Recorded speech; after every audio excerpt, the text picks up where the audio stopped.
आपण हिंदू धर्माप्रमाणे जीवन जर जगलो तर बांधवांनो ही जीवनाची संसार रूपी नौका या भवसागरातून नक्की पार होते।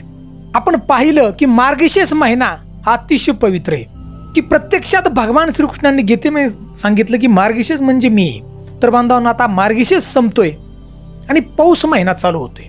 तर बांधवांनो आजच्या व्हिडिओमधून आपण पाहणार आहोत या पौष महिन्याचं रहस्य। पौष महिना म्हणजे प्रत्यक्ष सूर्यदेव आहेत आणि या सूर्यदेवाची जर आपण उपासना केली तर बांधवांनो जीवनभर आरोग्य आपल्याला मिळेल।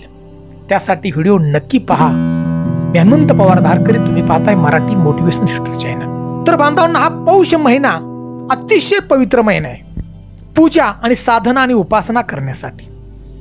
परंतु फक्त आता या महिन्यात कुठलंही शुभ कार्य आपण करत नाही। तर बांधवांनो पौष महिन्याचं नियम रहस्य आपण जाणणार आहोत। तर बांधवांनो या पौष महिन्याला पुसाचा महिना सुद्धा आपण म्हणतो। हिंदू पंचांगानुसार 10वा महिना म्हणजे आपला पौष, सगळ्यांना माहिती आहे आपल्याला। चैत्र, वैशाख, ज्येष्ठ, आषाढ, श्रावण, भाद्रपद, अश्विन, कार्तिक, मार्गशीर्ष आणि पौष। तर बांधवांनो या महिन्यामध्ये हेमंत ऋतूचा प्रभाव होतो। या महिन्यात त्यामुळे थंडी भरपूर असते। तर बांधवांनो या महिन्याचं विशेष महत्त्व म्हणजे या महिन्यात सूर्यदेव विशेष आपल्या प्रभावामध्ये असतात, म्हणजे विशेष शक्ती आपल्या भक्ताला ते प्रदान करतात। या धर्तीवर जो मनापासून भक्ती करतो सूर्यदेवाची, जो मनापासून सूर्यदेवाची उपासना करतो त्याला सूर्यदेव प्रसन्न होतात। अतिशय फलदायी असा महिना आहे बघा सूर्यदेवाच्या उपासनेसाठी, मंगलकारक आहे।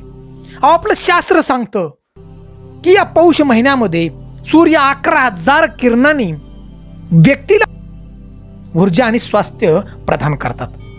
जो भक्ती मनापासून करतो सूर्यदेवाची त्याला पौष महिन्यामध्ये सूर्याची नियमित जर उपासना आपण केली तर आपलं स्वास्थ्य चांगलं राहतं बघा, आणि आपल्या घरामधील रोगराई निघून जाते, पळून जाते। तर बांधवांनो हे जे आपलं आरोग्य आहे ते पूर्ण महिनाभरच नाही तर आपल्या जीवनभर सूर्यनारायण आपली सुरक्षा करतात। फक्त विश्वास हा त्या ठिकाणी मनापासून पाहिजे। या महिन्यामध्ये बांधवांनो थंडी जास्त असते, त्यामुळे बघा आपल्याला प्रत्येकाला वाटतं सकाळचं की सूर्यनारायणचं दर्शन व्हावं आणि सूर्याचं किरण माझ्या अंगावरती पडावं, वाटतं का नाही? त्यामुळे बांधवांनो या महिन्यामध्ये सूर्यदेवाची उपासना करणं हे फार महत्त्वाचं आहे। सूर्यदेवाला जल अर्पण करावं आणि देवाचा मंत्र म्हणावा। सूर्याची ऊर्जा आपल्याला मिळते बघा आणि आपलं स्वास्थ्य चांगलं राहतं। आपण पाहतो बांधवांनो घरामध्ये स्त्रिया बघा लवकर उठतात आपल्या घरातल्या आणि सूर्यदेवाची उपासना करतात दररोज सकाळची। बांधवांनो त्याचं रहस्य हे बघा जुनी लोक आणि आजही करतात बघा। घरातील स्त्रिया सूर्यनारायणाची उपासना या महिन्यामध्ये, सूर्यनारायणाचा उपास त्याला म्हणतो आपण। त्या दिवसामध्ये सूर्यदेवाच्या संपर्कात राहावं म्हणजे दररोज त्यांचं नामस्मरण करावं। बांधवांनो अगदी सोप्या पद्धतीने बघा, देव हा फक्त भक्तीचा भुकेला आहे। बांधवांनो या महिन्यामध्ये लवकर उठावं, रोज सकाळी आंघोळ करावी आणि सूर्यदेवाला जल अर्पण करावं तांब्याच्या भांड्यातून बघा, म्हणजे आपण गाढवा म्हणतो त्या गाढव्यामधून जल अर्पण करायचं। त्यात लाल फूल टाकलं तर अतिशय उत्तम। डोळे झाकायचे आणि सूर्यदेवाचा मंत्र म्हणायचा, सोपा आहे अगदी। ओम आदित्याय नमः, ओम आदित्याय नमः, ओम आदित्याय नमः, ओम आदित्याय नमः, ओम आदित्याय नमः असा देवाचा मंत्र अगदी मनापासून बोलायचा बघा। आपल्याला आरोग्य प्राप्त होईल आणि सूर्यदेव आपल्या पाठीशी उभे राहतील बघा। सूर्यनारायणाच्या प्रकाशानं संपूर्ण जीवजंतू जीवन जगत आहेत बघा। आपली शेती त्याच्यामुळे पिकते, झाडं झुडपं सूर्याशिवाय काय राहू शकत नाही बघा। तर बांधवांनो या पौष महिन्यामध्ये सूर्यदेवाचं नक्की नामस्मरण करा मनापासून, सोप्या पद्धतीने। देव काही मागत नाही बघा, फक्त मनापासून भक्ती पाहिजे।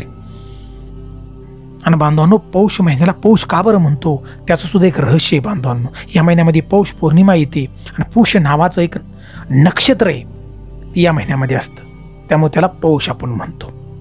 तर बांधवांनो जीवन आपण धर्माप्रमाणे जीवन जगावं, याला अंधश्रद्धा म्हणायची नाही बघा। आणि अशी जी माहिती आहे ती आपल्या घरातील लहान मुलांना नक्की सांगा, कारण नवीन पिढीला याची माहिती मिळेल आणि ती सुद्धा बांधवांनो अशाच प्रकारे जीवन आपलं व्यतीत करेल नवीन पिढी। ही माहिती जर आवडली तर नक्की एक लाईक करा. चॅनलवरती प्रथम असाल तर नक्की सबस्क्राईब करा आणि आम्हाला कमेंट म्हणून बांधवांनो ओम आदित्याय नमः अशी एक कमेंट नक्की द्या बा. ज्या गावातून व्हिडिओ पाहताय त्या गावाचं नाव शेअर करा. जय हिंद, जय भारत.